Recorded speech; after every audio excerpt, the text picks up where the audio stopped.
Welcome to Down to Earth Astrology and Primal Girl Wellness. This is Miss Jenny, and I am your astrologer. And today we are doing a quick peek at the astrology, or what the stars have to say, about the arrest and booking of one Mr. Donald J. Trump, which occurred on August 24th, 2023. And in the words of William Shakespeare, he will give the devil his due. Okay, so right here in front of you, what we're looking at is the rectified birth chart, not the 29 Leo, the hair birth chart that everybody keeps hawking.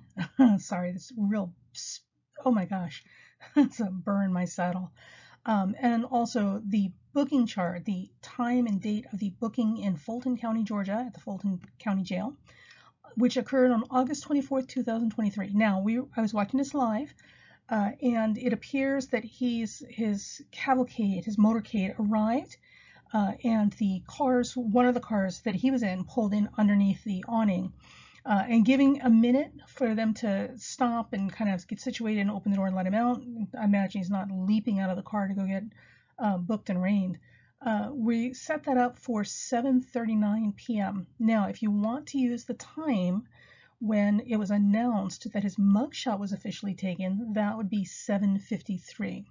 The thing that's important to understand about these two times is that regardless of which time you use, we're still going to end up with the same ascendant and midheaven. The only difference is that the moon moves closer to the midheaven at the later time, but it is still absolutely and definitely still Aquarius rising and Sag on the midheaven on this chart. The rectified chart that I have for him is one Virgo rising, much to the consternation of other people. But again, astrology does not care about your hair, the ego, the temper. Astrology doesn't care about that. And also that's a bit of a misrepresentation of the sign Leo. What it does care about, and what it will show you accurately without any apology for your hurt feelings and your embarrassment, is timing. So if the time that you have for an ascendant, which is what all your calculations are based on, is correct, the timing of events reflected by predictive charts will also run on time like a German train or a Swiss watch. If the time of birth is off, you will not, I repeat, you will not get an accurate predictive chart for anything except maybe once in a blue moon, because, you know, even a broken clock is right twice a day. But all the other hours of the day, it's going to be wrong. So based on my calculations, he is one Virgo rising, not 29 Leo rising. So, and that's what I'm going with, and that's what we're doing here.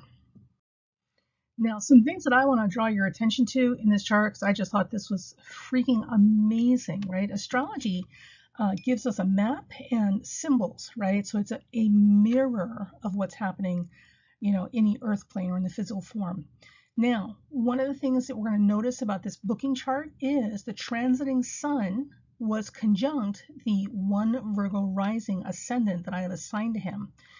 So if you look right here, here's the transiting sun, here's the rectified ascendant, and the sun is dead on the ascendant. Now, the reason this is noteworthy is because when the sun crosses over your ascendant, these are typically special, significant days, and they certainly bring you into high focus. So you can look at your own chart. If you know your ascendant, you can look at your own chart to see what day of the year the sun will cross your ascendant, to see what special events or what significant things happened for you on that day. So the sun crossing the ascendant makes this the transiting sun crossing his ascendant puts him into high focus and makes this a very significant day for him. And this is, of course, if we use the one Virgo rising chart. Okay, the other thing is that transiting Mercury is right here. Transiting Mercury is squaring his natal full moon. Now remember, he was born on a full moon, right? So he's got that moon Sag, he's got the used car salesman full moon here, right? So there's his full moon. Oh, sorry, it's out here.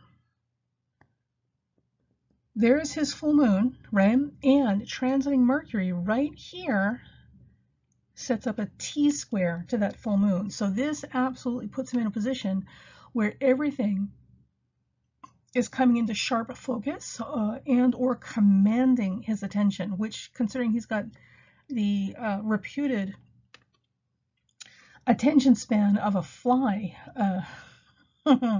anything commanding his attention for more than 30 seconds is pretty impressive. So we know that at this time, Mercury, take this one, Mercury is commanding his attention because of this T-square. Let me get something that shows up a little better here. Now, we could actually walk this dog out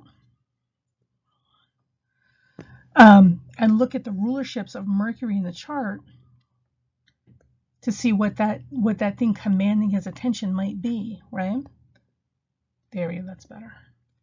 So in this particular case, if we used Mercury in the booking chart, right, or the arrest chart, that's going to be Gemini, and it's going to be Virgo, which technically is intercepted, right?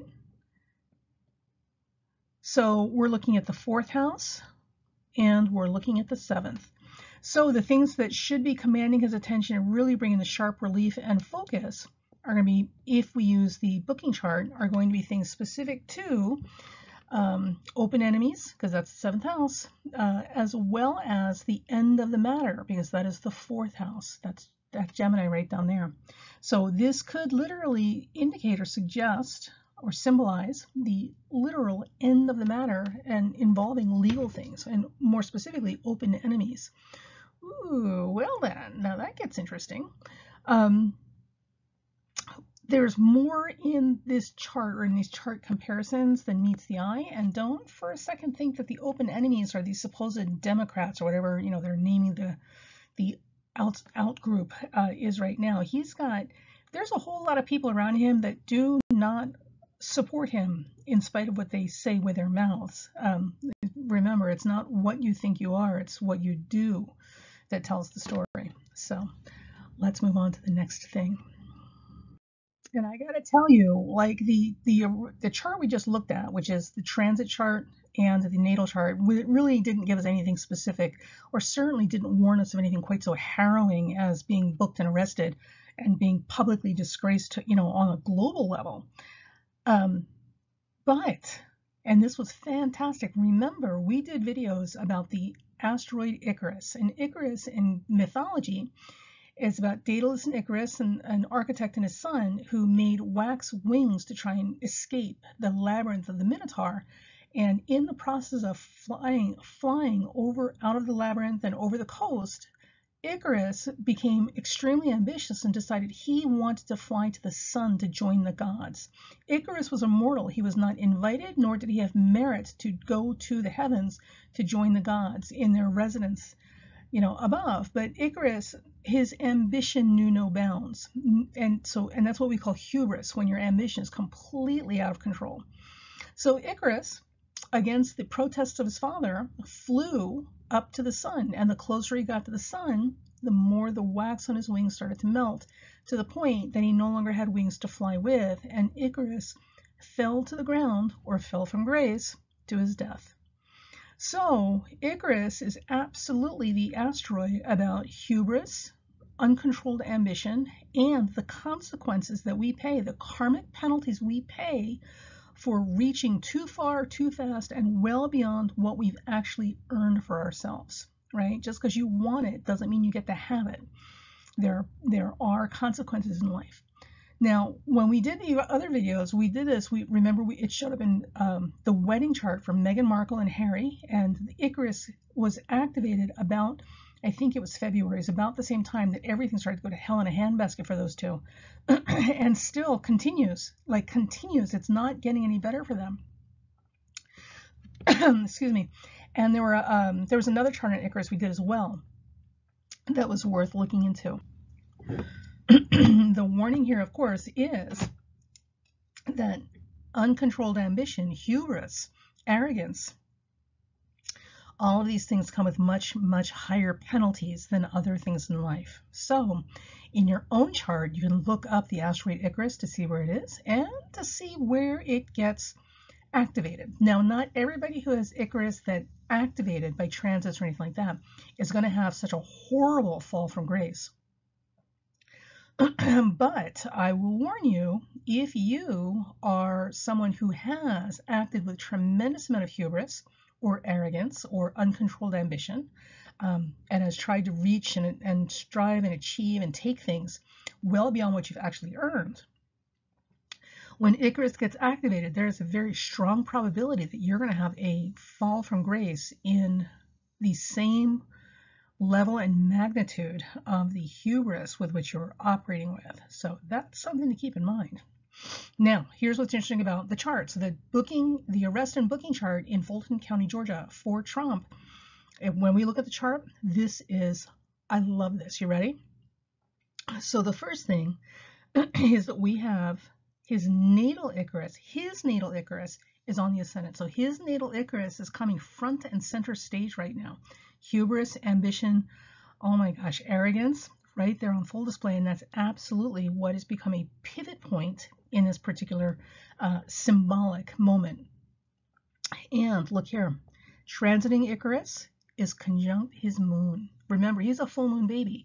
So that moon is also the sun. So that full moon in his chart, Icarus is dead on that full moon. So Icarus plays a huge pivotal role in the events of this particular day. And what is happening? He's getting arrested and booked for things that absolutely can only be explained by hubris, arrogance, uncontrolled ambition, complete refusal to limit oneself or to earn the place that we're trying to go to, and refusal to believe that we don't deserve those things. So, so that's what we have so far for the booking and arrest chart for Trump. Now, of course, the big question is, will it stick? What will this lead to? Is he actually going to go to prison? Is this going to be, the end of him? So, without the astrology, one of the things that everyone's in agreement with is that he's not getting himself out of this. Although, apparently, Georgia senators or lawmakers are really trying to fix this, right? Now, the thing that's interesting is in Georgia, they apparently just recently passed a law to try and upend this, like literally making laws up as they go along, just like they're doing in Idaho. If you're not familiar with the case, the Idaho four college students murdered in their off-campus housing. They found a scapegoat for the thing because this is clearly a revenge killing, which means it probably won't happen twice, and it's a college town. They run on college money. They cannot afford to have college students leave the campus and never come back because there's a killer loose. They need somebody to hang for this crime. So they selected a guy who seemed to be an easy target, and he was very much not like them. He's a vegan, he's a nerd, he's in a PhD program, he's not from the area, and just, oh my God. He would seem to be the perfect fall guy for this, but now, as we speak this month, everything is unraveling faster than they can put it together. So it's becoming very, very obvious that there's a whole lot of hinky nonsense going on in Moscow, Idaho, and Idaho itself. The corruption runs deep, and it's becoming obvious because now the light's being shined on it. So while this has been going on in the last few months, one of the things the Idaho government and reps have been trying to do is they pushed through a new law that brought back the death penalty, literally just for this kid they're framing for this murder. Because if he goes to prison and he's alive, he can still appeal this and contest this, right? Which means that all this crap they're trying to hide, it still has the possibility of coming to the light. And a whole lot of people are getting hung on the hook for things you don't ever want to be accused of, right? Because corruption runs deep. But the death penalty, because he's looking at the death penalty now. He's not looking at life and sentence. He's looking at the death penalty because of this new law they've renewed or reactivated. If he's dead and he gets the death penalty, dead men can't contest anything. And that's exactly what is happening here. I mean, they're not exactly subtle with this.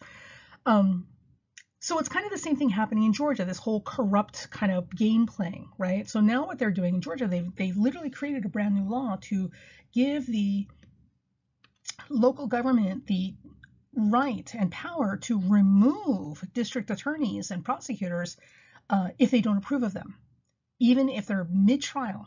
And the whole thing is about trying to remove Fani Willis from this trial to try so they can replace her with someone of their choosing, because apparently once that happens, that they remove somebody, there's a commission, cough, cough, a commission that will select someone to put into place to replace the person they just removed.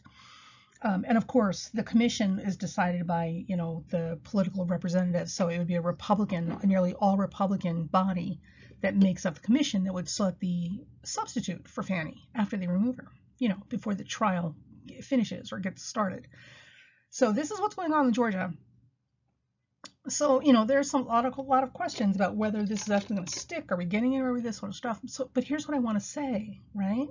With this nonsense about removing Fannie Willis and all this new law, blah, blah, blah, blah, blah, like they know it's going to be contested because that's just ridiculous pulling crap like this.